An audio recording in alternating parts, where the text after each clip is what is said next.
Hi, welcome back to the channel. I hope you're all having a great Christmas period and a prosperous new year. I just wanted to start to say thank you to the subscribers and likes on the channel so far. It really does mean the world to us. So today, I just want to put together just a short video around travelling with a young child, a toddler, what challenges it brings, some of the things that we've done over the past 12 months to help soften that blow, and some of the things that we've learned when we've been out caravanning with Romero. But also some of the older ones which are a little bit easier to manage when we're travelling with them.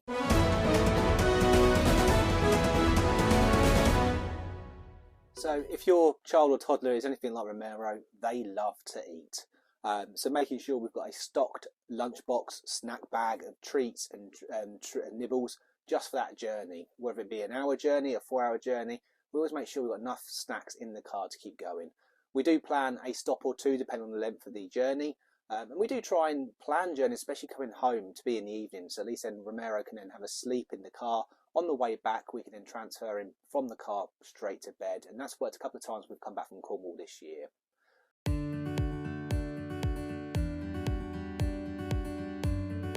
For the emergency toilet break, we tow the caravan. We always carry a bottle of water. So yeah, we don't try and use a toilet, but in an emergency case, we can pull over to a lay-by, open the caravan up.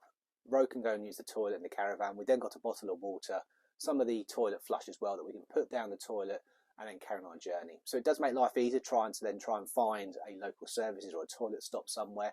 So again, that does make life a little bit easier. So yeah, taking a bottle of water with us in the back of the car or in the caravan just to flush down the toilet if you need to go for a quick wee or a quick toilet is always a good hint and tip as well.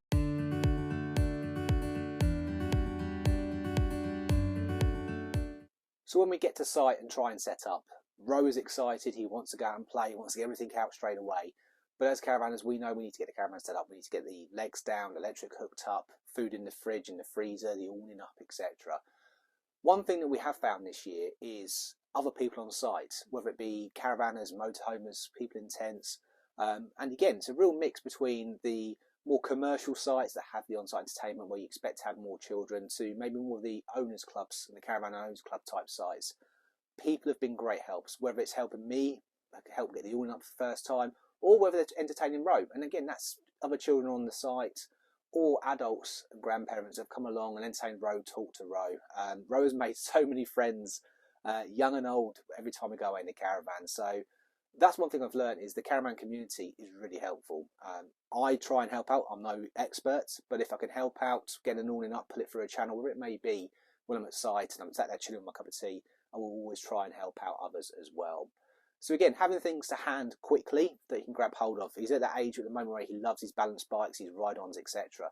So being able to have them out so we can go and ride them locally around the caravan is really helpful as well. So it means we can keep an eye on him, he's out entertaining himself, and again we can try and get on, get it set up, get that kettle on as quick as possible.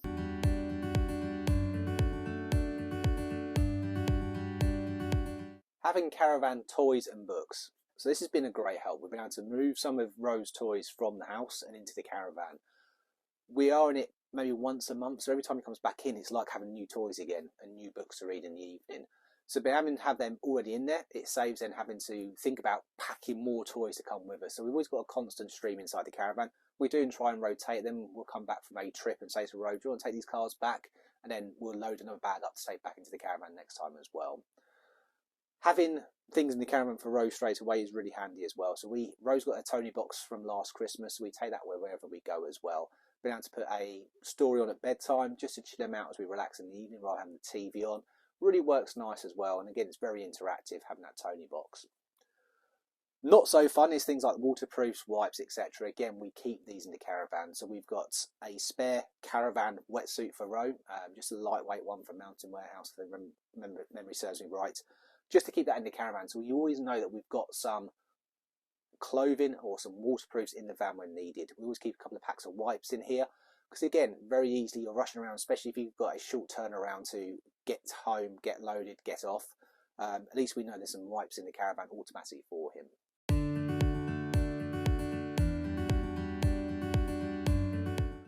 So the other thing is the safety locks for the front windows. So for us, they serve two purposes. One, it adds an extra layer of security from the outside for someone trying to break in if it's got a lock on it. Secondly, it makes it a little more difficult for the little ones to actually open them. It always worries me that one day I'm going to come back and the window's wide open and Rose then falling out the window. So having these locks on the windows really do just add a bit more safety around it.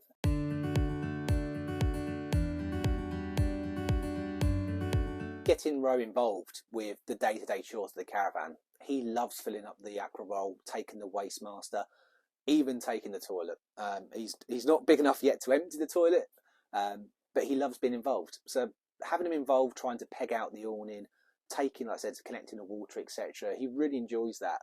I remember being a similar age to Ro and going with my parents, and the mundane jobs to an adult was really exciting to a child. They feel like they're helping out, they're doing something. So having him involved, having him know what to do and how to do things in the caravan, I think has really helped him as well.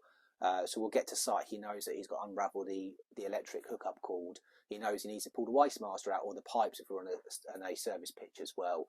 So he really enjoys being involved, being part of that activity to get set up before then we go off for dinner or for the disco, etc. as well. So having him involved is really easy. Yep, the smaller they are, the more difficult it is. But yeah, trying to get him involved as much we found has been really helpful. He'll say to us, "Oh, we need to do this now, Dad, and we need to go and do that." So yeah, that really helps, having them involved, getting them to do things as well, putting their clothes away in the cupboards, etc. Really does help out going forward.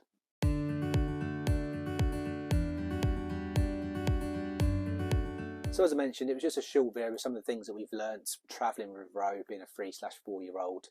And yeah, I'd love to hear in the comments some of the things that you've done for your children or ideas that you've come across, products you've purchased. Like I said, we're still newbies to this, we're still learning, and anybody else's hints and tips that can help us out, especially next year. We've got a long drive into France. Any ideas, any comments below would be greatly appreciated as well. Again, thank you for taking your time to watch this video. We'll have some more content coming up, and I can't wait to get out to site and doing some vlogs around some of the sites that we attend next year as well. Again, take care. I'll speak to you very soon. Thank you.